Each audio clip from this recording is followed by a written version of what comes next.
Amen. Donc, aujourd'hui, on va continuer avec la partie 6. Amen. La grande tribulation au cœur de l'eschatologie. Puisque ce n'est pas toutes les personnes qui vont écouter ce message. Non pas notre message. C'est pourquoi on se donne la peine de récapituler, ne serait-ce que brièvement, ce que nous avons déjà dit pendant les enseignements précédents.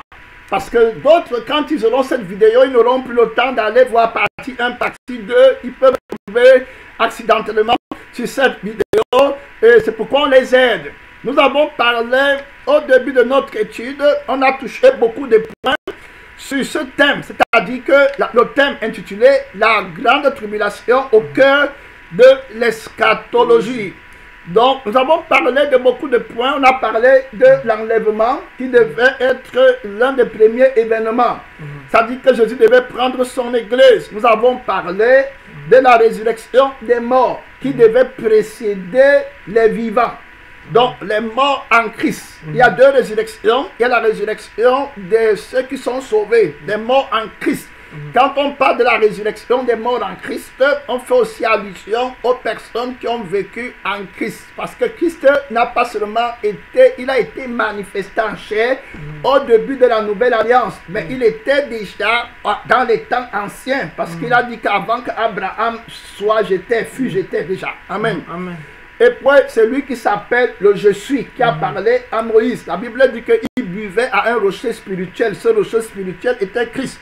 Donc, quand on parle de la première résurrection, toutes les personnes là qui sont mortes en Christ, voilà. Donc, ils revêtiront leur corps immortel. Voilà, et c'est ça qu'on appelle la première résurrection. L'apôtre nous parle dans le livre des Thessaloniciens que nous ne mourrions pas tous. Nous ne mourrons pas tous.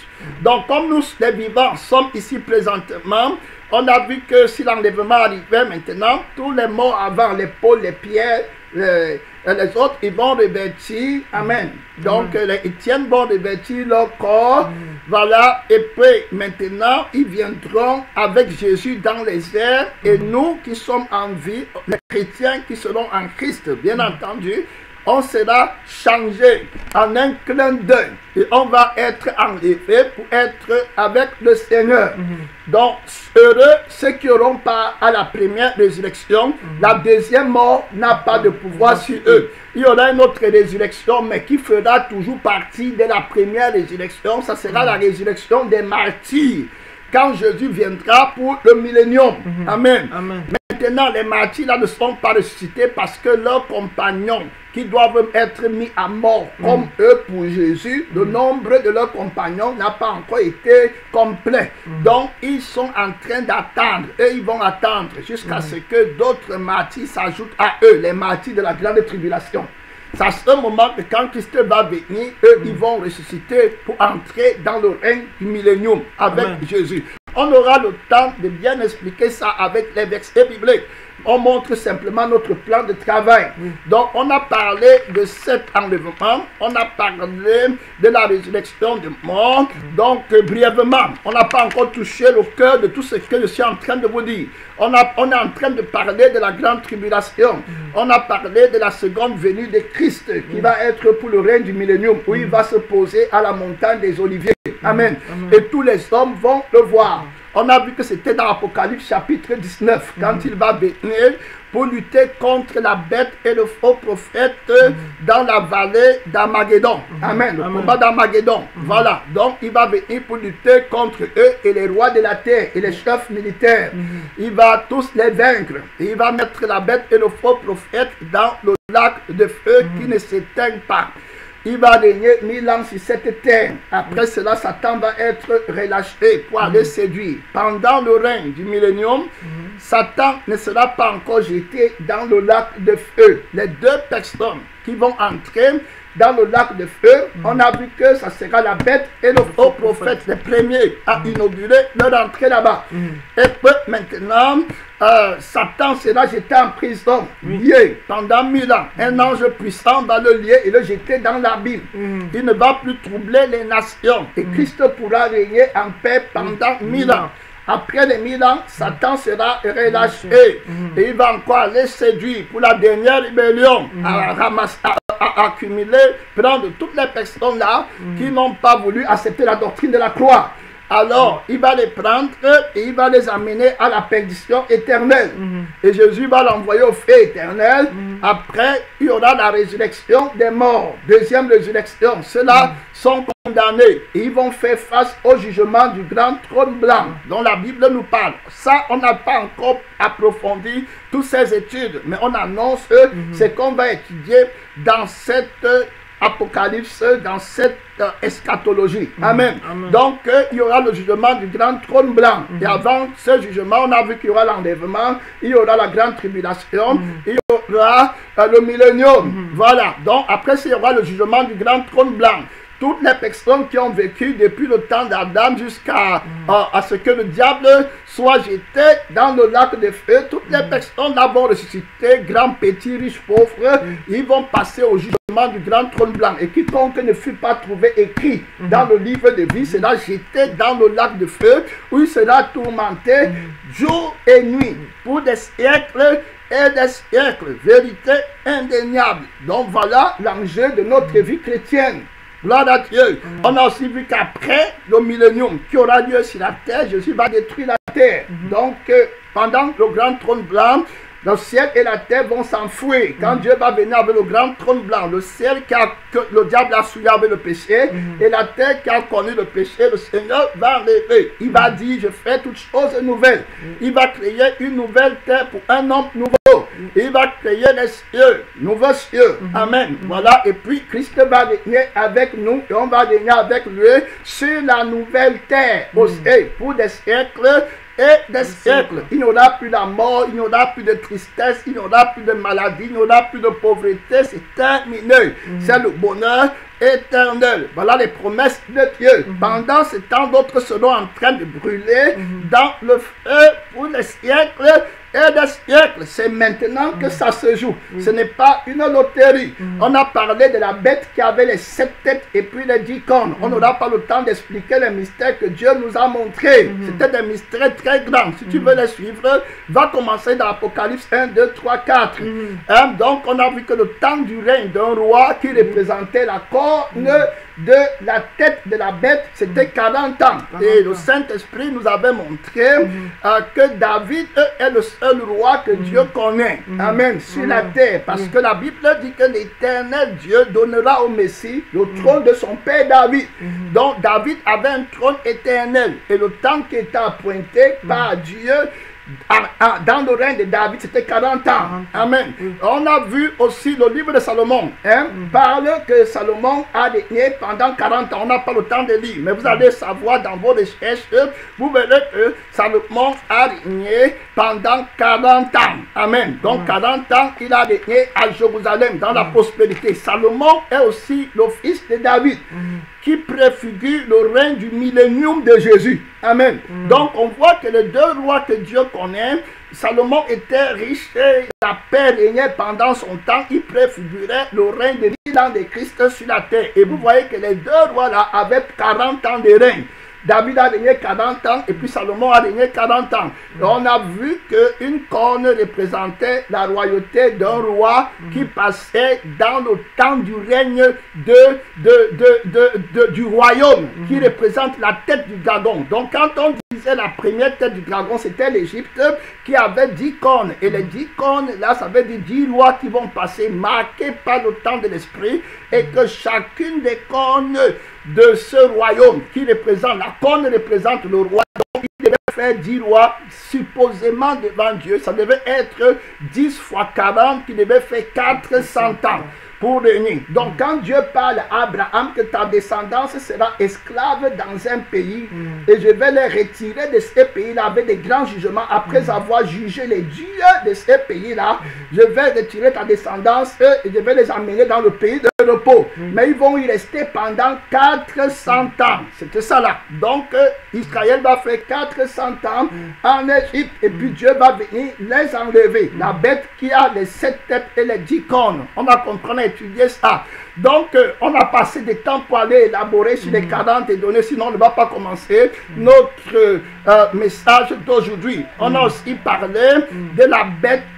On a parlé de la...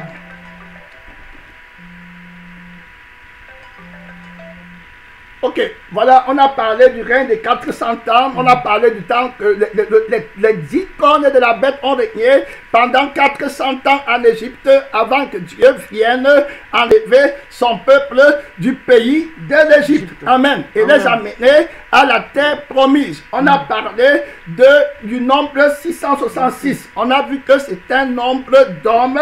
On a vu que sans ce nombre-là, tu ne peux pas acheter et tu ne peux pas vendre. On a vu qu'on achète et on vend par l'argent. L'argent est au cœur des transactions, de l'achat et de la vente. Et le faux prophète va mettre sur pied cette loi. On a vu que cette loi sera reconnue au ciel. Et le troisième ange qui vient dans le livre d'Apocalypse dit que si quelqu'un reçoit la marque là, alors lui aussi il boira la coupe de la colère de Dieu versée sans mélange. Amen. Il sera tourmenté dans le soufre de feu jour et nuit. Ceux qui adorent la bête et qui reçoivent la marque de son nom, ils vont appartenir à la bête. Ça c'est pendant la grande tribulation. On a vu que l'esprit là, amen, agit déjà. Amen. Donc, qu'il y a déjà dans 1 Jean 4, vous avez appris la venue de l'Antéchrist. Et il y a déjà plusieurs Antéchrists qui sont venus dans le monde. Et l'esprit nous a montré comment reconnaître les Antéchrists. Amen. C'est-à-dire que ceux qui ne confessaient pas que Jésus est venu en chair. Et on a vu que Jésus venu en chair a laissé un témoignage. Que veut dire Jésus venu en chair? Beaucoup de gens ne comprennent pas. Ils croyaient que Jésus venu en chair, ça veut dire que tu dois dire de ta bouche qu'il est né de la Vierge Marie. Ça ne veut rien dire. Amen. L'Antéchrist va te dire que oui, on connaît tout ce qu'il est né de la Vierge Marie, peut se dire qu'il est né de la Vierge Marie. Jésus venu en chair, ça veut dire que, et qu'est-ce qu'il est venu accomplir? Amen. Qu'est-ce qu'il a fait? Quelle est la nature? Donc, c'est vrai, tu dois connaître l'origine de sa naissance. Donc, il est né d'une vierge et son père n'était pas un homme. Son père c'était Dieu. Donc, son sang, ce n'est pas le sang qui a le péché. Donc, c'est le sang qui n'a pas le péché. Manifestant en chair, c'est qu'il est venu avec un sang qui n'a pas de péché. Donc, Dieu est manifesté en chair. Ce n'est pas l'homme qui l'a créé. Amen. Donc, la Bible dit que personne en dehors, c'est pour ça qu'il a appelé aussi le deuxième Adam. Adam n'avait pas de père, son père était Dieu. Donc le deuxième Adam vient pareillement. Donc c'est l'esprit qui forme un corps à Jésus, la parole qui entre dans le monde. Et il vient avec un nouveau sang. Amen. Et la Bible dit que ceux qui vont vaincre la bête l'ont vaincu avec le sang. Dit que Jésus a été manifesté en chair, c'est dit qu'il est venu avec un sang qui va laver nos péchés et qu'il est venu avec l'eau pour nous laver, très clair. Et que par lui, on peut avoir le baptême du Saint-Esprit. Dit que Jésus est venu en chair, c'est ce qu'il a accompli. Amen. C'est-à-dire que qu'est-ce qu'il est venu faire ici? S'il n'était pas venu, il n'aurait rien. Mais qu'est-ce qu'il a laissé? On a vu qu'il a été crucifié. Et la crucifixion, on a vu que c'est la mort de la chair qui porte l'âme du 666. C'est-à-dire que le péché dévastateur. Ceux qui pêchent partiront aussi au feu éternel. Au même titre que ceux qui ont la marque de la bête. Amen. Donc tous ceux qui vont être jetés dans le feu auront la marque de la bête, qu'ils appartiennent à la bête. Donc l'âme du 666 c'est dans le péché. Et donc si tu veux gagner, si tu veux vendre ou tu vas acheter, ça veut dire que tu veux gagner dans le monde. Jésus dit que si tu veux donc gagner ta vie, tu vas la perdre. Parce que la mort, c'est dans la vie que tu as avant. C'est pourquoi Jésus venu en chair a d'abord crucifié la vie par laquelle tu vivais avant, qui est une vie qui est damnée pour le feu. Parce qu'il est écrit que le jour où tu manges de cette table, tu mourras. Donc la mort va régner jusqu'à ce que Christ vienne avec une nouvelle vie qui n'a pas mangé le fruit de l'arbre défendu. Amen. Donc il apporte une vie nouvelle. Et qu'est-ce qu'il fait? Il meurt à la croix pour tuer l'âme qui a le 666, le gain. qui veut gagner, qui ne peut pas vivre sans l'argent, qui ne peut pas vivre sans les plaisirs, qui ne peut pas vivre sans les désirs, qui ne peut pas vivre sans les ambitions. Il tue l'âme là complètement, c'est-à-dire que la vie de la chair. Ceux qui sont en Christ ont crucifié la vie là. Alors il ressuscite avec un homme nouveau qui lui ne vit plus par les passions du monde. Il n'a pas besoin des choses de la terre pour être heureux, ou bien des choses là lui manquent pour qu'il soit triste. Il n'est pas dans la vie là. Il est dans la vie. Dieu son Père, il s'affectionne aux choses d'en haut. Il n'a pas la marque de la bête. Il est ressuscité en nouveauté de vie. Alors celui-là, Dieu lui donne le Saint-Esprit. On a vu que loin, qui s'appelle Jésus, pour que l'Esprit descende sur lui, il est d'abord entré dans l'eau pour tuer l'âme qui a le code 666. L'âme qui veut gagner, l'âme qui veut devenir, l'âme qui veut s'élever. Amen. Affectionnez-vous à ce qui est humble. Contentez-vous de votre salaire. Amen. Si vous avez la nourriture et le vêtement, cela vous suffit. Ceux qui veulent s'enrichir tombent. Amen.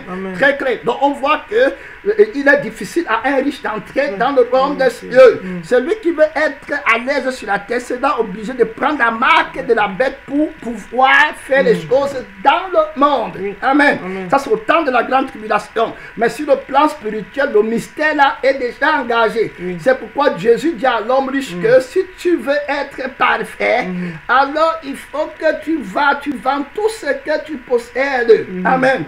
Et que tu te charges de ta croix, tu me suis, tu auras des trésors horizons au ciel. Parce que c'est l'homme nouveau qui me suit, ce n'est pas le vieil homme. Tu comprends? Donc ce que tu possèdes, c'est dans le code 666. Ça va être jeté dans le feu. Dieu n'est pas dans le truc là. Il a déclaré ça ancien. Si quelqu'un est en Christ, il est une nouvelle créature. Les choses anciennes sont passées. Voici, toutes choses sont devenues nouvelles. Donc, loin, entre dans l'eau, il laisse d'abord la vie de la chair. On a expliqué ça. Et puis, quand il ressort en nouveauté de vie. Donc, un homme nouveau qui n'a pas de code, qui n'a plus de moins une vie nouvelle. C'est à ce moment que le Saint-Esprit descend sur sa tête. Et donc, celui qui est enfant de Dieu, qui est conduit par l'Esprit, c'est celui qui est le fils de la résurrection. Comme Colossiens 3 dit, que ceux qui sont, si on est ressuscité avec Christ, affectionnez-nous aux choses d'en haut. Là où est ton trésor, là aussi sera ton cœur. Donc, c'est très clair que la marque de la bête n'a pas de pouvoir pour ceux qui vivent selon l'esprit. Mais ceux qui vivent selon la chair ont déjà la marque de la bête invisible en eux. C'est ça le mystère de l'esprit de faux prophétie qui combat la parole, qui jette la vérité par terre.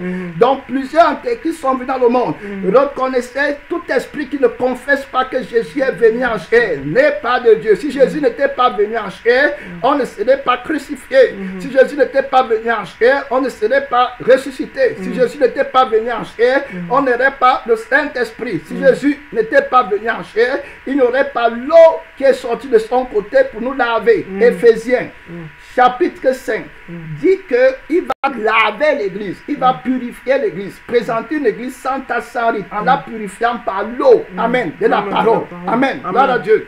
La Bible dit que son sang précieux nous purifie de tout péché. Amen. S'il n'était pas venu, il n'y aurait pas ça. Et puis le Saint-Esprit nous sanctifie et nous convainc du péché. C'est en son nom que le Père a envoyé le Saint-Esprit. Donc dit que Jésus n'est pas venu en chair, c'est renier l'œuvre de la rédemption et du miracle de la sanctification complète. Voilà comment on détecte le faux prophète. Donc beaucoup ont déjà le nombre 666 qui est un nombre invisible. Le mystère de la fausse prophétie, de la fausse parole, de la fausse vie chrétienne, de la fausse église, le péché dévastateur. On a vu que l'Antéchrist avait beaucoup de noms. Amen. Il s'appelle l'homme du péché, le fils de la perdition. C'est ce qu'on a vu, n'est-ce pas? Il s'appelle l'Assyrien, le roi de Babylone, l'exactateur. Amen. La petite corne, le prince qui viendra, le roi impudent et artificieux. Amen.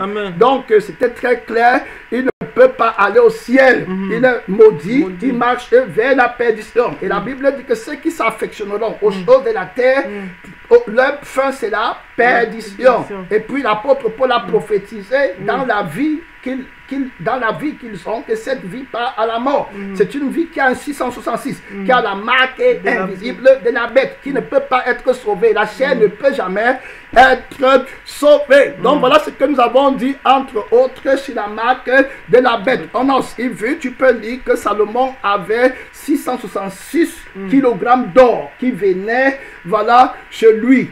Amen. Chaque année, on apportait 666 kg d'or pour donner à Salomon. C'était tout ça révélateur. Amen. Donc on comprend que c'est forcément attaché au gain, au sang de la terre. Amen. Donc ceux qui sont en Christ ont crucifié la chair avec ses passions et avec ses désirs. Donc pendant la grande tribulation, voilà, il y aura beaucoup d'événements qui vont se passer. Vous voyez, donc sur la terre, pendant qu'il y aura la grande tribulation, les saints au ciel seront en train de recevoir des récompenses. Parce que pendant la grande tribulation, qui aura lieu sur 7 ans, on a vu que c'était dans la 70e semaine de Daniel. Et on avait expliqué que la 70e semaine de Daniel, ça voulait dire une semaine qui a 7 jours. Et les 7 jours représentaient 7 ans. Amen. Et dans les 7 ans, la grande tribulation devait se dérouler. On avait vu que la grande tribulation atteindra le summum dans la deuxième moitié des 7 ans. Amen. Donc, la grande tribulation est divisée en 2 périodes de 42 mois. Donc, on a 42 mois. La Bible en parle. On a 42 mois de la première partie. On a 42 mois de la deuxième partie. À la première partie, il signe une alliance de paix avec le monde et plusieurs. À la deuxième partie, Israël, il va briser parce qu'il va vouloir entrer dans le temple, s'élever, vouloir se faire adorer, arrêter toute l'adoration. Israël va s'attacher à Dieu, il va dire qu'on n'accepte pas, il va rompre son alliance. Toutes les nations vont attaquer Israël, comme c'est prédit. On n'est pas encore là-bas, donc la grande tribulation se déroulera à la dernière semaine de Daniel, qui a 7 jours, qui représente 7 ans. Amen. Donc, pendant ce temps-là, alors l'Église qui a été enlevée sera au ciel en train de recevoir des récompenses. La Bible nous parle de ces récompenses. Amen. Gloire à Dieu. Donc, on peut ouvrir, tu peux ouvrir ta Bible, on va lire les récompenses que reçoivent les saints pendant cette grande tribulation au ciel. 1 Corinthiens, chapitre 3, verset 11 à 15, nous parle de la récompense des saints pendant la grande tribulation. 1 Corinthiens, chapitre 3, verset 11 à 5. Car personne ne peut poser un autre fondement que celui qui a été posé, savoir Jésus-Christ. Important de comprendre, le fondement va déterminer la récompense que tu vas avoir. Amen. Donc, le fondement, c'est la doctrine. C'est ce que Jésus a dit. La vie qui n'a pas de levain. Amen. Qui n'a pas de péché. Jésus a paru pour ôter le péché. Et en lui, il n'y a pas de péché. Et le péché vit par la vie qui veut gagner. Amen. Donc, quiconque veut gagner, l'homme du péché que Ève reçoit avant de transmettre en Adam, ça parle ainsi. Si tu manges, tu vas devenir. Donc, le devenir, aspirer à s'accomplir.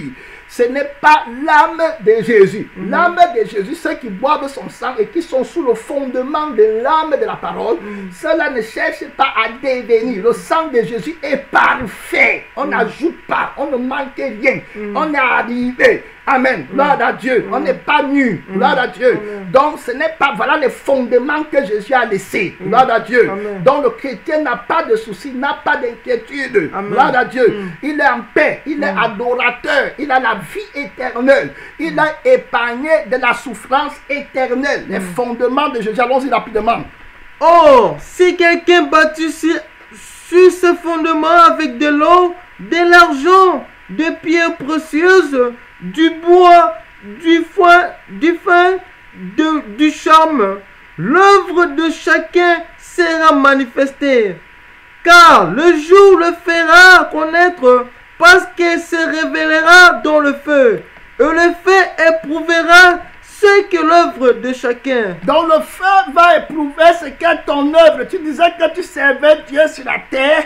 Le feu va éprouver. Amen. Le feu qui purifie. Le feu qui brûle la chair et la paille. C'est ça qui va tester ton œuvre. Pour approuver, pour connaître. Donc tes œuvres là que tu fais, ne te dis pas que c'est bon. Il faut que ça soit fait par l'Esprit. Et quand c'est fait par l'Esprit, c'est fait pour Jésus. Amen. Seulement pour Jésus. Amen. Il y a les personnes, quand elles font quelque chose, je dis les personnes, je dis elles parce que j'ai parlé des personnes. Quand elles font quelque chose, elles veulent que tout le monde connaisse. Amen. Ou bien ils veulent, si on veut parler d'hommes, ils veulent que tout le monde connaisse. De telles personnes n'ont pas leur récompense. Amen. On fait les choses pour Jésus. Amen. Pour, même pas pour la foule. Tu dois faire pour Jésus. Ce sont ceux qui meurent pour Jésus qui auront la récompense, pas pour ceux qui meurent pour la doctrine. Il y a une grande différence. Donc c'est l'Esprit qui te conduit à faire les choses pour Jésus. Donc si tu es dans la chair, tu ne peux pas faire quelque chose pour Jésus et tu n'auras pas de récompense. Amen. Tout ce que tu fais dans la chair, tu n'auras pas de récompense. Donc, tu peux être sauvé, tu fais les actes. Après, c'est tout le monde qui connaît ce que tu as fait. Et parfois, si on n'a pas dit à tout le monde ce que tu as fait, tu n'es pas. Ce sont les démons. C'est le mystère du 666 déguisé. Amen. Un truc terrible. Il va t'affaiblir. Il veut que tu prennes. Il veut l'adoration et la reconnaissance. Amen. Donc, ce n'est pas ceux-là qui recevront la reconnaissance de Dieu. C'est ceux qui font pour Dieu et qui attendent la récompense de Dieu. Ce sont ceux-là. Donc que Dieu nous sanctifie et que nos œuvres ne soient pas rejetées. Parce que la Bible dit que nos œuvres nous accompagnent. Amen. Très clair. Allons-y. Si l'œuvre bâtie par quelqu'un sur le fondement subsiste, il recevra une récompense. Il recevra quoi? Une récompense. Il recevra quoi? Une récompense. Il recevra une récompense. Ça, c'est clair. Gloire à Dieu. Alléluia. La parole ne ment pas. La Bible dit que sa récompense précède Christ. Il arrive. Il dit toujours ça, j'arrive. Et ma récompense est avec moi. Amen. Donc, il va récompenser nos œuvres. Frères bien-aimés, on devrait être riche en bonnes œuvres. Amen. Oh, Seigneur Jésus, oh mon Père, Jésus est sucré comme le miel, oh alléluia. C'est bien quand tu as tout donné à Jésus, ouais, mon Père, je ne suis pas digne de te voir, ouais, Jésus, le prince de la vie, oh je vois ton cœur qu'il est beau, merci Seigneur, oh le cœur de Jésus est transparent, alléluia, le cœur est transparent, il marche en vainqueur, il ne peut pas pécher, pendant le millénium il va enlever le péché, oh alléluia. Pendant le millénium, ma soeur, il va enlever le péché, on va vivre sans péché. Pendant 1000 ans. Oh, alléluia. Ça, c'est la force éternelle, frère et soeur. Ouais, qui va. Où sont les adorateurs? Que les adorateurs se rassemblent pour chanter la force, pour chanter Jésus. Ouais, mon Père bâtit une église où le Père va être glorifié comme tu voulais. Amen. Voilà la force qu'on attend. Oh, Jésus, ce qu'on ne pouvait pas faire, ta grâce va le faire. Amen. On ne discute pas ta parole. Tu es tout puissant. Amen. Gloire à Dieu. Tu veux la perfection et tu vas accomplir ta parole. Tu es puissant pour l'accomplir. Amen. Gloire à Dieu. Alléluia. Il a une récompense. Donc ne nous fatiguons pas, ne murmurons pas. Soyons contents de faire du bien, de nous dépouiller. Gloire à Dieu. Alléluia. Donnez les choses qui sont précieuses à Dieu. D'autres vont recevoir les récompenses au ciel. Amen. Gloire à Dieu. Donc si l'œuvre de quelqu'un, si l'œuvre bâtie par quelqu'un sur le fondement subsiste, il recevra une récompense. Voilà. Si l'œuvre de quelqu'un est consumée, il perdra sa récompense. Il perdra sa récompense. 1 Thessaloniciens 2, verset 19. Il perdra sa récompense. Je ne veux pas perdre ma récompense, mon frère. Donc, pendant cette grande tribulation, sur la terre, au ciel, l'occupation des enlevés. Amen. Et ils seront en train de recevoir des récompenses. Frère, quand tu entends ma soeur, récompense là, ce n'est pas comme ça. Quand Dieu veut t'honorer, la Bible dit que si quelqu'un me sert, mon Père va l'honorer. Ouais, papa, Ouais, je suis heureux, mon frère. Je suis heureux, ma soeur. Ouais, gloire à Dieu. Je sens le bonheur dans mon cœur qui déborde. Oh, gloire à Dieu. Amen. Mon Père m'a donné le pouvoir d'être un enfant de Dieu. Il m'a donné la force de me lever tous les jours et de parler de lui et de l'écouter et d'avoir des frères avec qui partager nos témoignages. N'est-il pas tout puissant? Amen. Gloire à Dieu. Alléluia. Mon frère. Vaut mieux un jour dans la présence de Dieu que 1000 ailleurs. Amen. Tu sais ce que les gens qui connaissent la valeur de la présence de Dieu donneraient pour être dans un lieu comme celui-ci. Si tu vas en enfer, maintenant où les milliardaires se trouvent en train de brûler, parce que Jésus nous a dit que l'homme riche est là-bas. Oui. Si tu sais ce qu'il donnerait pour avoir le privilège de s'asseoir où tu es là, si tu sais ce qu'il donnerait pour qu'on parte dire aux gens de sa maison que maman m'avait trompé avec le 666. Amen. Très clair.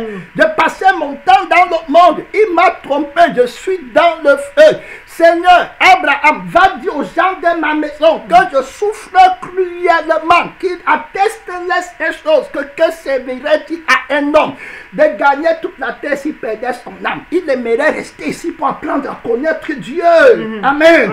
Mais c'est trop tard. Et toi, tu es vivant. On doit louer Dieu et être reconnaissant avec tout ce qu'il nous a donné. La vie qu'on a lui appartient. Amen. La vie de Jésus n'est pas chiche. Gloire à Dieu. Il m'a donné le Saint-Esprit, mon frère, son esprit. Il m'a donné son âme pour que je vive avec son âme. Quelqu'un t'a donné son âme pour que tu vives avec? On ne connaît pas ça sur la terre. Amen. Est-ce que quelqu'un peut te donner sa vie pour que tu vives avec? Jamais. Mais Jésus te donne sa vie pour que tu vives. C'est un amour que je ne peux pas comprendre. Gloire à Dieu. C'est incroyable, l'amour de Jésus, frère. C'est-à-dire que si Dieu ne t'a pas donné l'amour, il ne t'a rien donné. Rien donné. Tu peux parler en langue, tu peux faire. S'il ne t'a pas donné de connaître le mystère de l'amour de Dieu, tu ne peux pas te reposer. Le prince du repos, ceux qui entrent dans son amour se reposent en lui. Amen. Et leurs œuvres sont faites par la grâce de Dieu. Amen. Et puis une certaine vie. Amen. Vivacité dans leur offre, dans leur vie. Il y a les assaisonnés de grâce. Ils ne peuvent pas perdre leur récompense. 1 Thessaloniciens, chapitre 2, verset 19. Qui est en effet notre espérance, ou notre joie, ou notre couronne de gloire? N'est-ce pas vous aussi, devant notre Seigneur Jésus, lors de son événement? Oui, vous êtes notre gloire et notre joie. Vous voyez, donc voilà une récompense. L'apôtre Paul dit que lors de l'avènement de Jésus, c'est là les âmes qu'on a gagnées. Amen. C'est-à-dire que c'est les plus grands trésors qui vont être notre couronne. Amen. Une âme qui arrivait au ciel, mon frère. La Bible dit que donnerait un homme en échange de son âme. Une âme vaut plus que toute la terre entière réunie. Une seule âme. Tu comprends?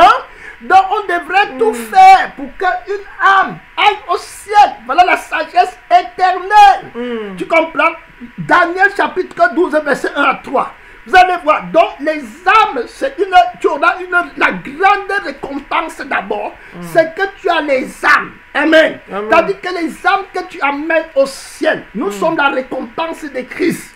Amen. Très clair. Il y a un frère qui est au ciel et puis tout le ciel était content. Il dit que, alors après, pendant qu'on sera au ciel en train de recevoir les récompenses, on va, pendant le Seigneur Jésus, il y a un cadeau que le Père va lui donner, que l'église, tout le monde sera là. Et il dit que le cadeau là, ça sera les martyrs qu'on va montrer, c'est-à-dire que ceux qui ont aimé Jésus, amen, et qui sont morts pour lui. Il dit qu'ils sont fidèles, amen. Ils suivent l'agneau partout où il part. C'est-à-dire que Jésus les aime d'un amour fou. Ils ont percé le mystère de l'amour de Dieu pendant qu'ils étaient sur la terre. Ils sont vierges. Ils ne se sont pas souillés avec les choses du monde.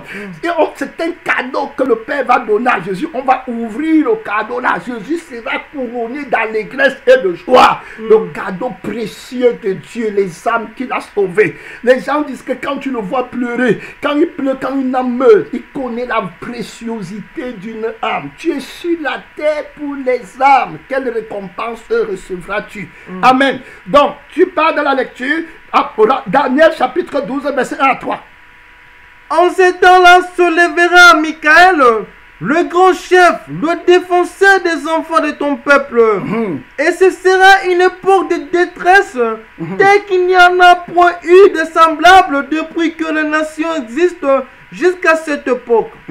En ces temps-là, ceux de ton peuple qui seront trouvés inscrits dans le livre seront sauvés. Plusieurs de ceux qui dorment dans la poussière de la terre se réveilleront, les uns pour la vie éternelle, les autres pour l'opprobre, pour la honte éternelle. Ceux qui auront est intelligent brilleront comme le splendeur du ciel, et ceux qui auront enseigné la justice à la multitude brilleront comme les étoiles à toujours et à perpétuité. Ceux qui auront enseigné la justice à la multitude brilleront. Amen. Gloire à Dieu, mon frère. Les récompenses. Quand tu entends récompense, là, ce n'est pas comme ici. C'est un grand hall qui peut couvrir toute la terre avec des milliards d'anges, avec des milliards de gens qui sont là-bas, sauvés, là, des milliards et des milliards.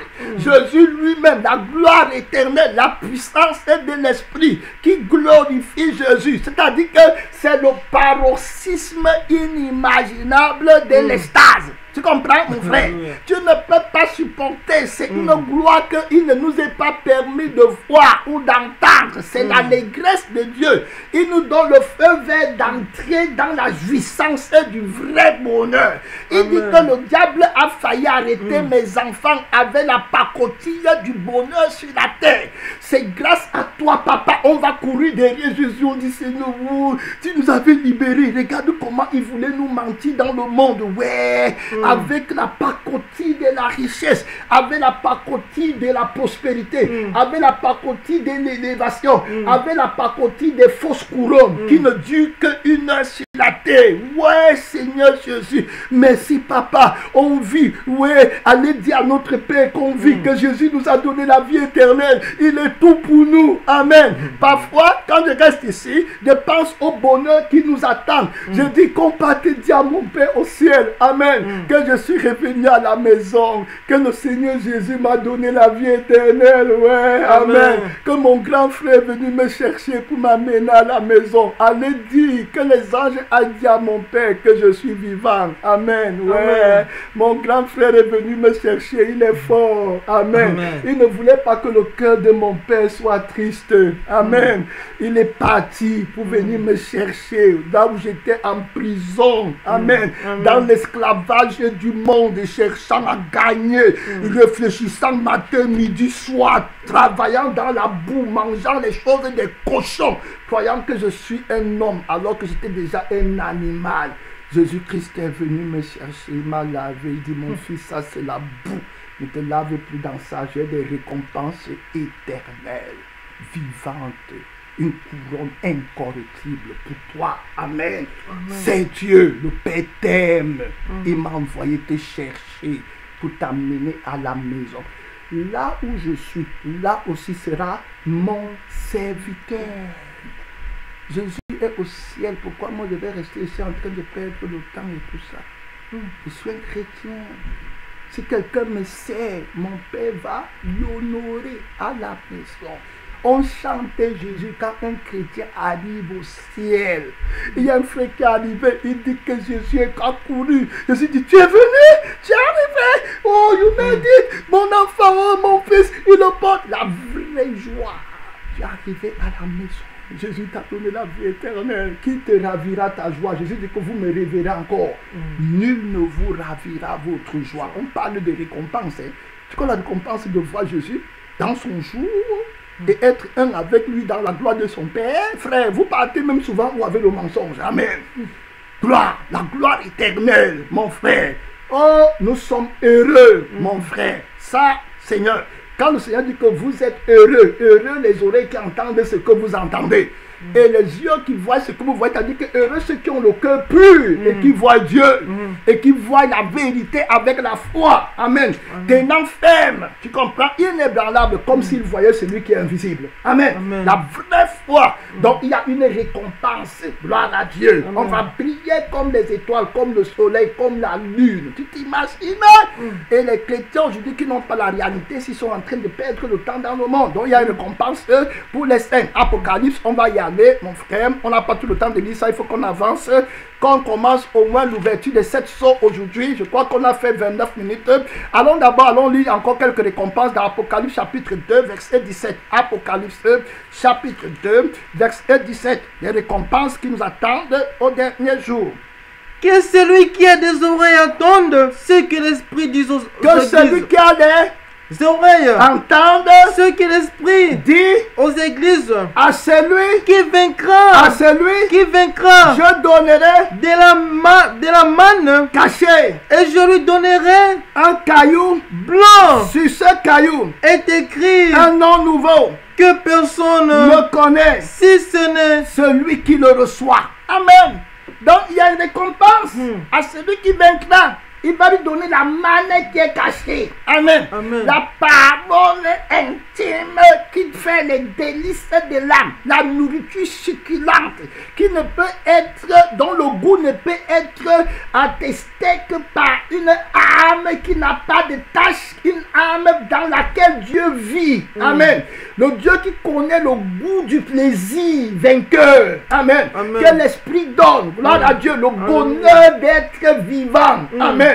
Il est agréable d'être vivant. Tu vas communier à une dimension intime que quelqu'un d'autre ne peut pas connaître. Amen. Tu vas connaître le nom intime que Dieu t'a donné, qui est né de la communion avec lui. Tu vas être un avec Dieu. Oh frère, ma soeur, c'est un appel incroyable. Amen, mon frère. Ceux qui comprennent le mystère de l'union avec Dieu ne s'amusent pas avec le mystère de l'union entre les frères. Tu comprends? Ils sont vrais et clairs avec les frères parce qu'ils connaissent la pureté qu'il y a dans la communion. Amen. Jésus a prié qu'on soit véritablement un. C'est pourquoi je vous ai dit, frère, le faux prophète est tombé devant Jésus 7 fois. Amen. Longtemps. Toute église qui dit que ça c'est ma part, ça c'était moi pasteur, il n'est pas tenu part. Ils ne connaissent pas la communion. Et dit qu'il soit un. Comme Père, toi et moi, nous sommes un. Tout ce que j'ai est à mon Père et ce que mon Père a est à moi. Être un. Il a montré ça pour l'église. Donc, quand tu ne peux pas être un avec, dans l'esprit de Christ et dans le sang de Jésus-Christ, tu n'es pas du corps de Christ. Ceux qui connaissent l'amour du Père se donnent pour les frères, entièrement, et pour les soeurs et pour les enfants de Jésus. Très clair. Ça dit que le frère éternel, je vous ai dit, frère, allez regarder la Bible, vous ne trouverez jamais quelqu'un en enfer qui avait l'amour de Jésus dans son cœur et l'amour de son frère. Jamais. J'ai fouillé, j'ai écouté tous les témoignages que moi j'ai entendus d'enfer. Je n'ai jamais dit qu'on a vu quelqu'un qui aimait Jésus de tout son cœur, de toute son âme, de toute sa foi, de toute sa pensée là-bas. Frère. Quand je vois Jésus, je dis, Seigneur, qui me donnera les ailes pour voler et rester où tu es. On ne sente pas ta gloire. Parfois, je pleure, je dis, Seigneur, on n'allume pas le chandelier pour le mettre sous le lit. Seigneur, ton nom est tellement grand, mais tu es vraiment un Dieu qui te cache. Seigneur Jésus. Regardez toute la puissance qu'il a. Lui ne fait pas les choses, les bing-bang. Si Jésus fait sa main comme ça, il peut montrer au monde tout. Les gens vont seulement se prosterner, dire pas, on ne savait pas. C'est très clair. Il est humble. Amen. Et il combat avec la vérité. Et il ne corrompt pas les gens. Amen. Il ne corrompt jamais quelqu'un. Il ne corrompt pas. Il dit que si tu ne connais pas mon amour, ma puissance va te corrompre. Donc il faut connaître l'amour de Dieu d'abord. Amen. Voilà pourquoi maintenant il marche avec toi. Si tu ne connais pas l'amour de Dieu, les révélations vont te corrompre. Tu vois? Mais quand tu connais l'amour de Dieu, alors là tu as la puissance de marcher avec tout ce que Dieu possède, parce que l'amour ne peut pas tomber. Amen. Gloire à Dieu. Donc tu as lu là-bas que C'est Apocalypse, voilà, dont le Seigneur va communier avec eux. Il va les donner la victoire dans le livre d'Apocalypse. Donc tu as vu clairement. Tu vas lire dans Apocalypse. C'était quel verset? Le verset 25 à 26. Allons-y rapidement. Il faut qu'on parte dans les 7 sceaux rapidement. Apocalypse chapitre 2. Je t'ai dit verset 25 à 26.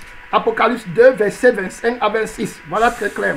Seulement, ceux que vous avez, retournez-les jusqu'à ce que je vienne. À celui qui vaincra Et qui gardera jusqu'à la fin, mes œuvres, je donnerai autorité sur les nations. Il les pètera avec une verge de fer. comme on brise les vases d'argile. Ainsi que moi-même, j'en ai reçu le pouvoir de mon Père. Amen. Amen. Je lui donnerai quoi? L'étoile du matin. Que celui qui a des oreilles, Attends ce que l'Esprit dit aux églises. il y a les récompenses partout dans Apocalypse 3, verset 12, dans le livre d'Apocalypse 3, verset 20, 21, 22, il va parler des récompenses. Luc 14, verset 14, il va dire qu'il y aura une récompense à la résurrection des justes. Donc il y a une récompense quand on sait le Seigneur qui parlait là-bas, Luc 14, verset 14. Et tu seras heureux de ceux qui ne peuvent pas te rendre l'appareil. Voilà, clairement. Car elle te sera rendue à la résurrection des justes. Elle te sera rendue à la résurrection des justes. Donc il y aura une récompense que le Seigneur donnera à la résurrection des justes. Important de comprendre la résurrection des justes. Important. Maintenant, on va aller rapidement commencer un autre point dans cette étude. Voilà, on va aller regarder l'ouverture. Amen. Des 7 sceaux dont la Bible parle.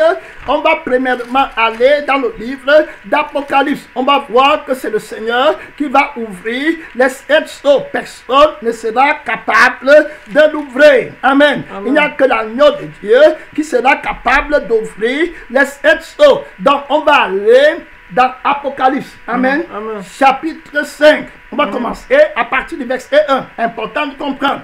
Et on va entrer dans l'ouverture de cette sceaux. On va faire une partie aujourd'hui. Et puis prochainement, on va continuer. Amen. Avant d'aller dans les 7 coupes de la colère de Dieu. Parlant des 7 anges qui tiennent les 7 coupes de la colère de Dieu. Pendant l'ouverture de ces 7 coupes, de ces 7 sceaux, il y aura des choses terribles qui vont se manifester sur la terre. Les gens qui vont rater l'enlèvement seront, je vous dis, il ne faut pas risquer. Ils vont chercher la mort, mais la mort sera loin d'eux. Ça sera terrible. Le Seigneur va venir pour torturer la bête et puis ceux qui sont en train de l'adorer. On a vu que ça sera un jour comme le monde n'en a jamais vu. On a eu l'occasion de parler de ce temps de la grande tribulation, le temps de la douleur. Amen. Gloire à Dieu. Le temps du châtiment terrible. Un jour de vengeance où Dieu va se manifester. Les démons qui sont dans l'abîme, les êtres que les humains n'étaient pas capables de supporter, que Dieu avait retiré de l'existence et qu'il avait enchaîné dans les ténèbres. Il va les relâcher. Les démons terribles, ils seront autorisés à venir sur la terre pour torturer. Amen. Les humains, ça sera terrible. On va voir des animaux terribles. Gloire à Dieu. Donc allons d'abord dans le livre d'Apocalypse, chapitre 5. Allons-y à partir du verset 1. Puis je vis dans la main droite de celui qui était assis sur le trône un livre écrit en dedans et en dehors, scellé de 7 sceaux. Ok, le livre était scellé de 7 sceaux. C'est important de comprendre. Amen. L'Apocalypse, c'est un livre de 7. Amen. Donc on ouvre l'Apocalypse avec les 7 églises. Amen. Donc on voit bien que l'Apocalypse est un livre de 7. Et on va voir que le livre est scellé de combien de sceaux? 7 sceaux. Important de comprendre. Et on a vu que la bête même avait combien de têtes? 7 têtes. Amen. Donc on voit les 7 temps dans lesquels Jésus-Christ a intervenu avec ses 7 cornes qui est l'agneau. Il était présent. Il a vaincu pendant les 7 têtes. Chaque tête avait 10 cornes. Et les 10 cornes là ont été vaincues par la corne de l'agneau. Amen. Il est important de comprendre ça avant qu'on entre dans l'ouverture de cette sceaux. L'agneau a 7 cornes. On va dire d'abord l'agneau qui a les 7 cornes au verset 6. Allons-y. Et je vis au Oui. milieu du trône et de 4 êtres vivants. Et au milieu des vieillards, Oui.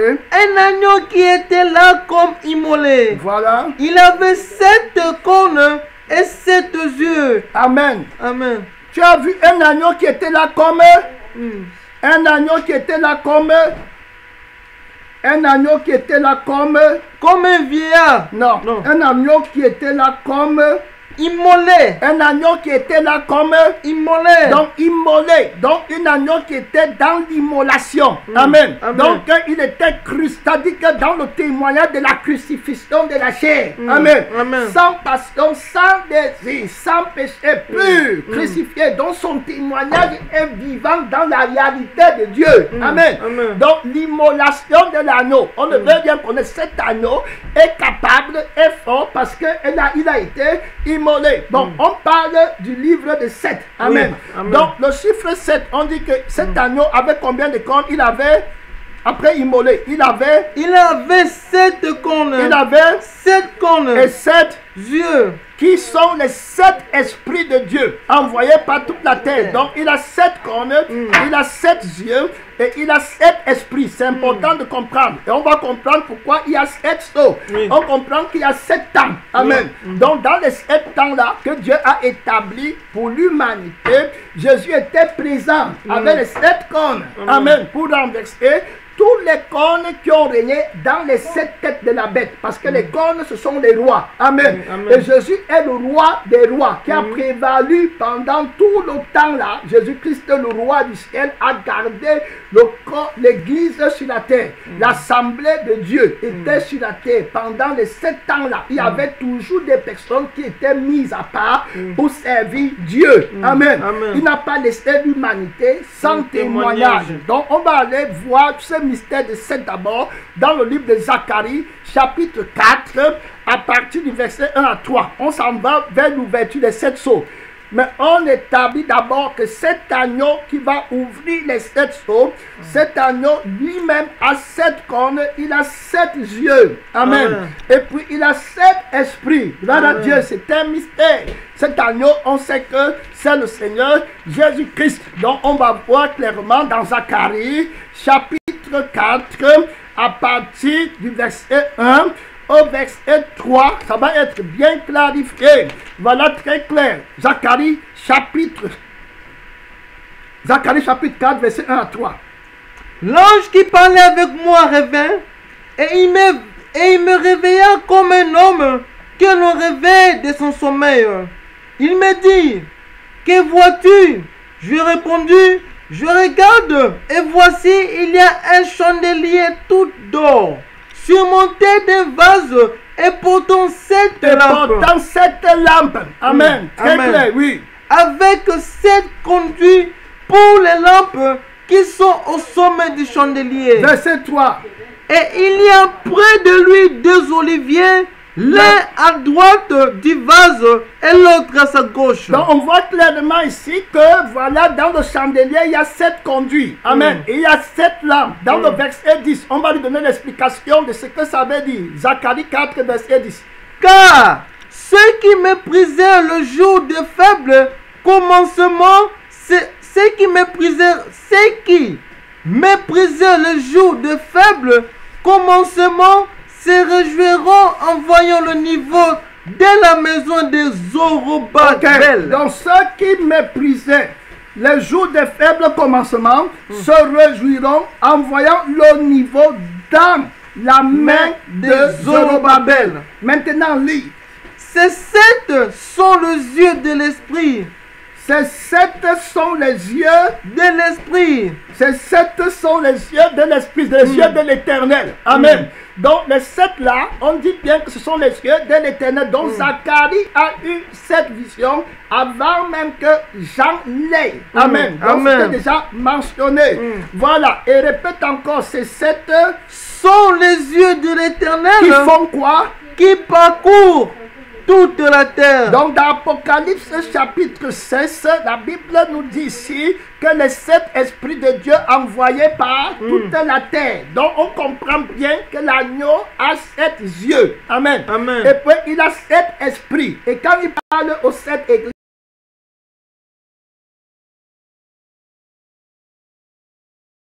qui ouvre et qui ferme. S'il ferme, personne ne peut ouvrir. Et s'il ouvre, personne ne peut fermer. Donc l'Esprit de Dieu est omniprésent. Amen. Important de comprendre.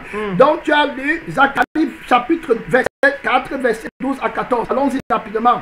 Je pris une seconde fois la parole et je lui dis: que signifie le déraillement d'olivier qui sont près de 2 conduits d'or d'où découle l'or? Il me répondit: ne sais-tu pas que ce qui signifie? Je dis: non, mon Seigneur. Et il dit: ce sont les 2 oins qui se tiennent devant le Seigneur de toute la terre. Les 2 oins qui se tiennent devant le Seigneur, qui a les 7 esprits de Dieu. On parle du Seigneur Jésus. Les 2 oins, ce sont ceux qu'on parle dans le livre d'Apocalypse, chapitre 11, à partir verset 2 au verset 3. Amen. Chapitre Apocalypse, chapitre 11, à partir du verset 2 au verset 3. Voilà, clairement. Mais le pavé extérieur du temple, laisse-le en dehors et ne le mesure pas, car il a été donné aux nations et elles fouleront au pied la ville sainte pendant 42 mois. On voit bien, pendant 42 mois, ils vont fouler au pied la ville sainte. Amen. Très clair. On voit que c'est la moitié de la grande tribulation.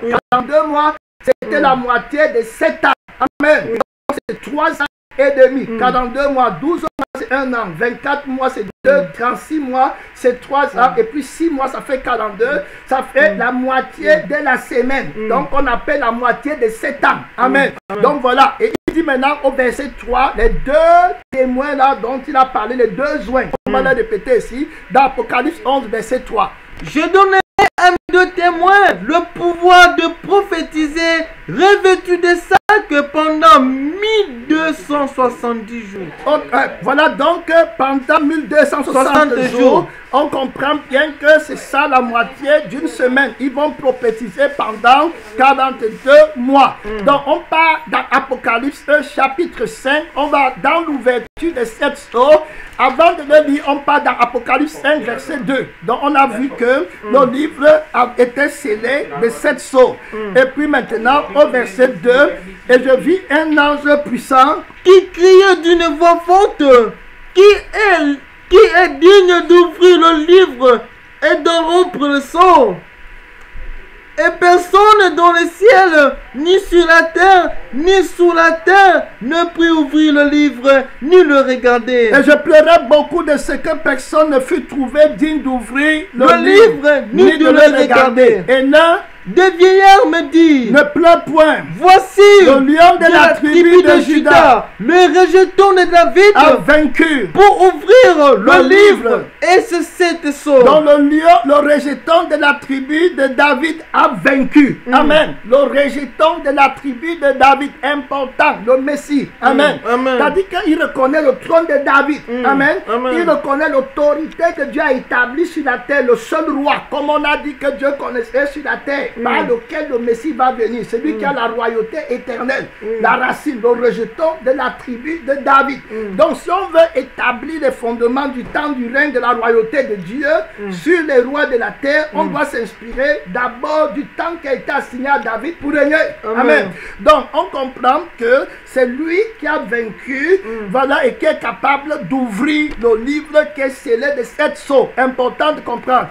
Je lis au verset 6, et je vis au milieu du trône et des 4 êtres vivants, et au milieu des vieillards, un agneau qui était là comme immolé. Donc c'est lui qui va ouvrir. Le verset 7 dit quoi? Il vint et il prit le livre de la main droite de celui qui est assis sur le trône. Verset 8. Quand il prit le livre, les 4 êtres vivants et les 24 vieillards se prosternaient devant l'agneau, tenant chacun une hampe des coupes d'or de parfum qui sont les pierres de saint. Donc voilà, très clairement, on voit que Jésus va s'approcher. Amen. Et il va recevoir le livre. Amen. Le livre là, très clairement, il va recevoir le livre et c'est à partir du livre là, donc on va voir comment il va ouvrir le livre. Amen. Gloire à Dieu. Il va ouvrir le livre. Amen. Amen. Donc allons-y dans le livre de Apocalypse. C'est bon? Oui. Voilà, donc on voit que c'est lui qui est capable. Apocalypse chapitre 6, le verset 1 à 17. Apocalypse chapitre 6, le verset 1 à 17. Allons-y. Je regardais. Donc on est dans l'ouverture des 6 premiers sceaux. Amen. Donc l'agneau de Dieu est parti prendre le livre. Amen. Donc de la main de celui qui est assis sur le trône. Maintenant, il va ouvrir les 7 sceaux. Amen. Le livre est scellé des 7 sceaux. Amen. Donc, il va maintenant les ouvrir en 7 phases. Amen. Donc, il y aura la première phase, ça sera un groupe de 6. Et puis, il y aura un temps qui va s'écouler et il va ouvrir le 7e sceau. On a dit que le livre de l'Apocalypse, c'est un livre de 7. Amen. Voilà, très clair. L'agneau a 7 cornes. Amen. Donc, on parle, il a 7 yeux, il a 7 esprits. Donc, dans Apocalypse chapitre 6, le verset 1. Je regardais quand l'agneau ouvrit un de ces sceaux, et j'entendis l'un de 4 êtres vivants qui disait comme d'une voix de tonnerre: Viens! Je regardais, Et voici parut un cheval blanc. Celui qui le montait avait un arc. une couronne Lui fut donné et il partit en vainqueur. et pour vaincre. Quand il ouvrit le second sceau, ça c'est l'ouverture du premier sceau. Donc quand il a ouvert, il a pris le livre, il a ouvert le premier sceau. Voilà ce qui s'est passé. Quand il ouvrit le second sceau, J'entendis le second être vivant, qui disait: Viens. et il sortit. Un cheval blanc roux Celui qui le montait, reçut le pouvoir d'enlever la paix de la terre. Donc on comprend qu'à l'ouverture du deuxième sceau, il n'y aura plus la paix sur la terre. Amen. Donc il y a une paix que Dieu contrôle sur la terre. Donc vous voyez les personnes, il y a une paix, vous voyez les gens avec la paix, il y a une paix, la paix qu'on a ici, c'est Dieu qui permet encore, amen, par la conscience qu'il a donnée aux hommes, d'avoir la paix. On a vu qu'il y a une bête, amen. Donc la bête a un pouvoir pour troubler la paix dans le monde, mais il n'arrive pas parce que le Saint-Esprit le bloque. Amen. Donc quand il va venir, il pourra enlever la paix partout. Mais ici, la Bible nous dit que pour le jugement de la terre, le Seigneur va venir. Je ne vais pas m'arrêter pour aller arrêter le bruit là-bas parce que ça va arrêter l'enregistrement. Je crois que... Vas-y seulement, on va prier. Essaye de lire l'ouverture de ce là. le verset 4. Et il sortit un autre cheval roux. Celui qui le montait reçut le pouvoir d'enlever la peur de la terre, afin que les hommes s'égorgent et les uns les autres. Et une garde épée lui fit donner. Quand il ouvre le troisième sceau, j'entendis le troisième être vivant qui disait: Viens, je regardais, et voici parut un cheval noir. Celui qui le montait tenait une balance dans sa main. Le verset 6. Et j'entendis au milieu de 4 êtres vivants une voix qui disait: Une mesure de bleu pour un dernier, et 3 mesures d'orge pour un dernier, mais ne fais point le mal à l'huile et au vin. Ok, le verset 7. Quand il ouvrit, le 4e sceau, j'entendis la voix du 4e être qui disait: Viens. Je regardais, Et voici parut un cheval d'une couleur pâle. Celui qui le montait Se nommait la mort. et le séjour des morts L'accompagnait le pouvoir le fit donner sur le quart de la terre. pour faire périr Les hommes par l'épée, par la famine par la mortalité. et par les bêtes sauvages de la terre. Donc vous comprenez clairement que quand le Seigneur va ouvrir le 4e sceau, amen, Amen. la Bible nous dit que qu'il va paraître un cheval d'une couleur pâle. Et la Bible dit que celui qui le montait se nommait la mort. Amen. Et le séjour des morts l'accompagnait. Le pouvoir leur fut donné sur le quart de la terre. Amen. Pour faire périr les hommes par l'épée. Amen. Par la famine. Par la mortalité et par les bêtes sauvages de la terre. Pendant ce temps, l'église est déjà partie. Amen. Donc, le Seigneur va laisser certains événements se produire pendant l'ouverture des sceaux. Alors, cette ouverture des sceaux, pendant l'ouverture des sceaux, ces événements auront lieu sur la terre. Amen. Donc, les jugements de Dieu commencent déjà sur la terre. On est dans la première moitié des 7 années de la grande tribulation. Donc, ceux qui vont rater l'enlèvement, c'est eux qui vont faire face à ce fléau. Amen. Qui commence. Alors, quand il ouvrit le 5e sceau, je vis sous l'autel les âmes de ceux qui avaient été immolés à cause de la parole de Dieu et à cause du témoignage qu'ils avaient rendu. Donc voilà ça. Donc je disais que voici les martyrs. Amen. Et le mot immolé est employé pour bien illustrer l'agneau qui a été immolé. Vous voyez, l'agneau qui ouvre les sceaux, c'est un agneau immolé. Amen. Et voici les personnes qui ont été immolées à cause de la parole de Dieu. Voilà. Et à cause du témoignage qu'ils avaient rendu, qui est le témoignage de Dieu. Amen. Qu'on a vu la mort et la résurrection, la haine du monde. On va les lapider, on va les crucifier parce qu'ils ne sont pas du monde. 10. Ils crièrent d'une voix forte En disant, jusque quand, Maître saint et véritable, tardes-tu à juger et à tirer vengeance de notre sang sur les habitants de la terre? Une robe blanche Leur fut donnée à chacun d'eux et il leur fut dit de se tenir en repos quelques temps encore jusqu'à ce que fût le complet nombre de leurs compagnons de service et de leurs frères. qui devaient être mis à mort comme eux. Amen. Donc on comprend que ici à l'ouverture du 5e sceau, ce n'est pas tout le monde qui est ressuscité. Il y a ici les martyrs. Amen. C'est-à-dire qu'ils doivent atteindre un certain nombre. C'est ce que je disais.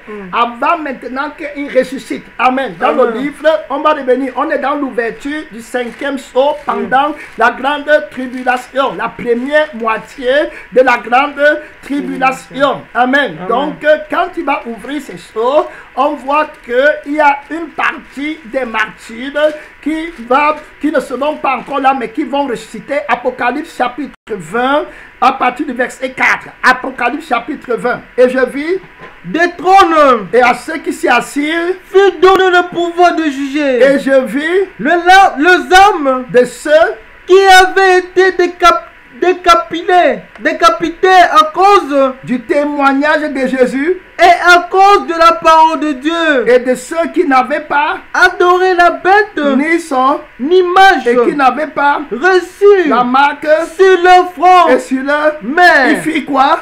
ils revirent à la vie. Il fit quoi? Revirent à la vie. Ok, ils revinrent à la vie. Ils revinrent à la vie. Et ils régnèrent Avec Christ pendant 1000 ans. Donc vous voyez la résurrection dont je parlais. Amen. Amen. La résurrection dont je parlais, c'est que ceux-ci, ils vont ressusciter quand Jésus vient au millénaire à cause du temps des événements. Amen. Amen. Comme ils viennent de la grande tribulation. Amen. Amen. Donc ils ne pouvaient pas ressusciter pendant l'enlèvement. Amen. Donc eux, ils vont ressusciter parce qu'ils vont mourir pendant la grande tribulation. Il y a des martyrs qui vont mourir pendant la grande tribulation.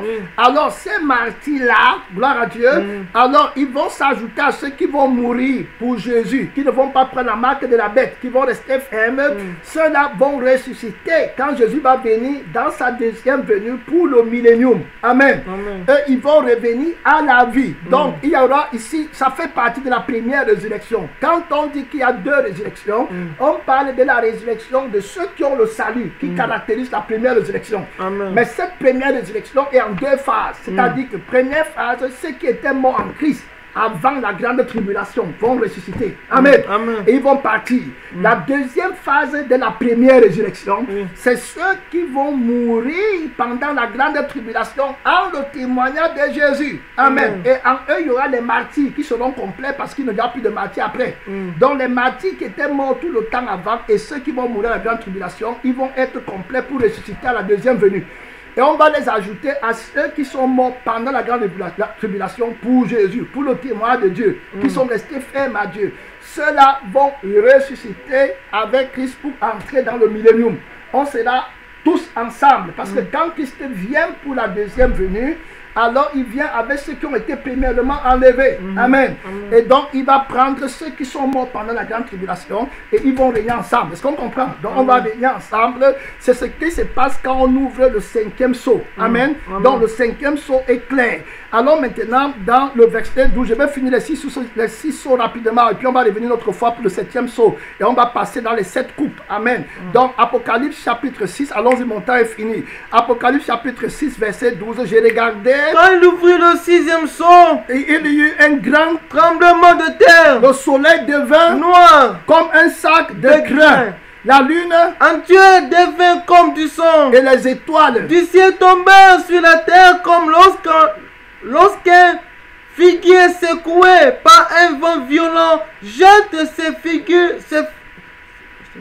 jettent ses figues vertes. Donc tu vois clairement que quand il va ouvrir le 6e sceau, il y aura un grand tremblement de terre. Le soleil va devenir noir. Donc les événements terribles vont se passer dans les cieux. La Bible dit que les puissances des cieux seront ébranlées. Amen. Terrible. Donc le soleil va devenir noir comme un sac de crin. La lune entière va devenir comme du sang. Très clair. Avant l'arrivée terrible, le jour grand de l'Éternel. Les choses terribles sont en avant. Les anges, vous allez voir, quand on va commencer à ouvrir les 7 coupes de la colère, ça c'est seulement le commencement des petits fléaux. Amen.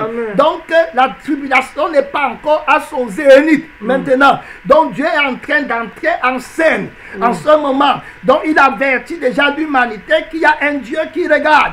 Donc la Bible dit qu'il y aura les étoiles du ciel tombaient sur la terre, comme lorsque un figuier secoué par un vent violent jette ses figues vertes. C'est le Seigneur qui connaît la signification de ces étoiles. Amen. Donc ça peut, il y a beaucoup. Quand on parle des étoiles, on parle des étoiles du ciel, on parle des démons. Amen. Qui sont aussi appelés les étoiles parce que Satan va tomber avec un tiers des étoiles. Amen. Donc dans Apocalypse chapitre 12, la Bible est claire, très claire. Apocalypse chapitre 12, rapidement, et puis concentre-toi, verset 12, 3. La Bible dit un autre signe. Parut encore dans le ciel. Et voici. C'était un grand dragon rouge. Ayant combien de têtes? 7 têtes. Et 10 cornes. Et sur cette tête, 7 diadèmes. Sa queue entraînait le tiers des étoiles du ciel. Amen. Sa queue entraînait des étoiles du ciel. Sa queue entraînait le tiers des étoiles du ciel. Et il les jetait où? Sur la terre. Important de comprendre. Amen. Donc quand on dit que étoile là, il y a beaucoup de significations dedans. Amen. Très clair. Les enfants de Dieu sont aussi considérés comme des étoiles. Donc c'est un mystère. Gloire à Dieu. Donc ici, quoi qu'il en soit, on comprend que les étoiles du ciel tombaient sur la terre. Comme lorsque un figuier secoué par un vent violent jette ses figues vertes. Le ciel se retira comme un livre qu'on roule.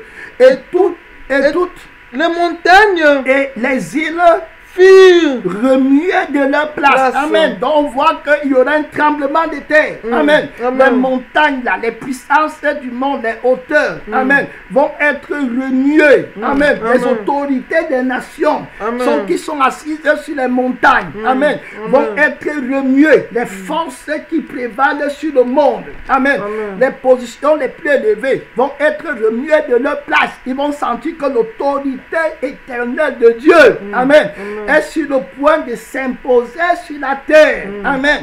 Qu'on est parvenu à la fin des siècles. La Bible est claire. On va du coup parler au verset 15. Le roi de la terre. Les grands. Le chef Vous militaire. voyez, ce sont eux qui sont assis sur les grands trucs là. Les chefs militaires, les Riches.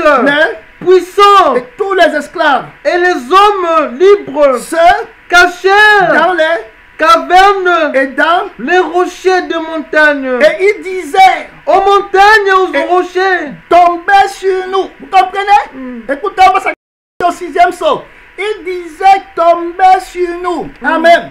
Et cachez-nous Devant la face de celui. qui est assis sur le trône. Et, Devant la colère de l'agneau. oh, terrible frère. Donc, il pressente que ça arrive. Ça, c'est rien. On n'a pas encore parlé de cette coupe de la colère dont il parle. Amen. Amen. Une colère terrible. Quand on va entrer dans les 7 coupes au cœur de la grande tribulation, ça sera terrible. Ça sera des mots que tu n'es pas capable de comprendre. Les douleurs que le Seigneur va déferler sur cette terre pour ceux qui vont rater l'enlèvement, mon frère. Amen. Ça, c'est le commencement seulement des douleurs. C'est comme une femme qui est enceinte, elle a encore les petits nausées au début là. Il y a des douleurs terribles. Amen. Pour sortir de la grande tribulation. La Bible dit que ils diront aux montagnes, tombez sur nous et cachez-nous devant la face de celui qui est assis sur le trône et devant la colère de l'agneau. Car Le grand jour. de sa Colère. est venu Et qui peut subsister. et qui peut subsister. Tu comprends? Car le grand jour de sa colère est venu et qui peut subsister. Subsister. Donc on va s'arrêter ici. Voici l'ouverture première, alors très claire, des 6 premiers sceaux. Amen. Amen. Et à l'ouverture du 7e sceau, il y aura une pause dans Apocalypse chapitre 8. Il y aura une pause, un silence d'une demi-heure qui représente ici la moitié d'un temps. Amen. Amen. Donc, quand le Seigneur donne le temps à David, à Daniel, il va lui dire que ça sera le temps d'un temps et la moitié d'un temps. Donc, un temps, ça veut dire que c'est-à-dire que dans les 42 mois, on a 3 temps et puis on a la moitié d'un temps. Amen. Donc, quand tu le situes exactement, il dit que ça sera un temps des temps. Donc, un temps, ça veut dire peut-être un siècle, ça peut dire peut-être un an. Des temps, donc des 2 temps qui font plus un temps, ça va faire 3. Et puis la moitié d'un temps, ça veut dire que 3 temps et demi. Amen. Amen. Donc, la demi-heure symbolise le demi-temps. Amen. Et puis l'esprit va creuser à l'intérieur. Donc, pendant la moitié, il y aura un temps de silence qui représente la moitié d'un temps. La Bible nous dit que c'est ceux qui reçoivent l'autorité avec la bête pendant 1 heure. Donc, le temps de la royauté, de la domination. Amen. Des rois de ce monde qui vont régner avec la bête, c'est d'1 heure. Donc, la moitié du temps de leur règne, le Seigneur en parle aussi. Amen. Donc, on entrera dans la 7e, comment on dit, on va parler de la 7e, du 7e sceau, de l'ouverture du 7e sceau. Voilà. Et puis, on va entrer dans l'ouverture des 7 coupes de la colère de Dieu. Amen. Donc, les 7 anges qui tiennent les 7 coupes de la colère terrible de Dieu pendant la grande tribulation. C'est là-bas où les vraies douleurs se trouvent. On va ouvrir nos micros, mon frère, ma soeur. Oui, on va prier. Tu vas prier au son des 7 trompettes, mon frère, quand le Seigneur va demander qu'on déverse les coupes de la colère de Dieu sur la terre. Ça sera terrible. Ouvre ton micro pour prier, pour parler à Dieu. Tu as écouté l'ouverture des 6 premiers sceaux de la grande tribulation. Quand l'agneau va ouvrir le livre qui est scellé des 7 sceaux, il va ouvrir d'abord les sceaux. Amen. Avant d'ouvrir les livres, c'est l'heure de prier, c'est l'heure de parler à Dieu. 1 minute de prière. Parle à Dieu, mon frère. Parle à Dieu, ma soeur. C'est l'heure de dire, aie pitié de moi, que je ne rate pas l'enlèvement, que je ne m'amuse pas avec Dieu. Oui, Seigneur, que je fasse l'œuvre de Dieu avec mon cœur, avec mon âme, avec mon esprit, que je sois ami à Dieu, réconcilié avec Dieu, que je reçoive ma récompense, que je ne perde pas ma récompense au dernier jour. Seigneur Jésus-Christ, aie pitié de moi. J'ai une récompense avec les élus. Je ne veux pas rester derrière. Je veux aller au ciel avec le Seigneur. Je ne veux pas être là quand le Seigneur va ouvrir les 7 sceaux. Je ne veux pas connaître la grande tribulation. Les 7 coupes de la colère arrivent. Des choses terribles. Les chevaux qui ont les queues des scorpions vont entrer en existence. Mon frère, ma soeur, tu ne pourras pas tenir. Tu vas dire aux montagnes de tomber sur toi. Tu vas chercher la mort en ce jour. Il n'y aura plus de mort. Prie Dieu, ma soeur, mon frère, la grande tribulation, les temps de douleur, les temps de l'épreuve, les jours terribles, tu veux éviter, tu veux partir avec Dieu. Des choses terribles sont devant. Demande au Seigneur, tu n'es pas un faux chrétien, tu es un vrai chrétien. Parle à Dieu. La grande tribulation, les temps de douleur, les temps de l'épreuve, le temps du châtiment, le temps de la colère de Dieu, la colère de l'agneau, celui qui est assis sur le trône, la colère de l'agneau de Dieu. Parle au Seigneur, que rien ne contrôle ta pensée, que rien ne se réveille. Les 144 000 vont être enlevés, les martyrs vont être là, tout le monde est prêt à revoir Jésus. Est-ce que tu as une récompense au ciel? Quand tu fais les choses, est-ce que tu dis à tout le monde, tu veux la récompense sur la terre? Qu'est-ce que tu attends? Demande à Dieu. Tu ne veux pas rater. Tu vas aller au ciel. Tu vas aller au ciel. Tu vas être enlevé au son de la trompette de l'archange. Tu vas être transformé en un clin d'œil et partir au ciel. Ce n'est pas être sur la terre avec les élus, avec les saints anges. Demande à Dieu, demande au Seigneur la grâce pour entrer au ciel, la grâce pour être sauvé. Merci Seigneur des Seigneurs. Merci Roi vainqueur. Meneur de prière, l'enlèvement, le départ des saints. Les chefs militaires vont trembler. Les rois de la terre vont trembler. Les riches vont trembler. Ceux qui sont sur la montagne vont trembler. Mon frère, les étoiles du ciel vont tomber. Le soleil va devenir ténèbres. La nuit va devenir le sang. Mon frère, les fléaux là, vous allez tenir. Tu as vu l'enlèvement? Qu'est-ce qui t'est arrivé? Mon frère, qui seront sur la terre en ce temps-là. Malheur ceux qui ont investi sur la terre. Mon ami, toi qui pensais seulement aux choses de la terre, comment tu vas chercher le refuge, tu vas supplier la mort. La mort ne va pas venir. C'est le temps de prier. C'est le temps de t'attacher à Dieu pour partir avec lui. On est regardé derrière. D'écouter les messages qui ne sont bons à rien, qui ne te préparent pas à partir à la gloire avec Dieu. Tu dois être immolé, tu dois être crucifié avec Jésus. Il est venu te chercher pour t'amener à la maison. 10 minutes de prière, mon temps est fini. Merci Seigneur. Mon temps est terminé. Merci Seigneur. Merci Seigneur. Merci Seigneur. Mon temps est fini. Mon temps est fini. On ne pourra pas.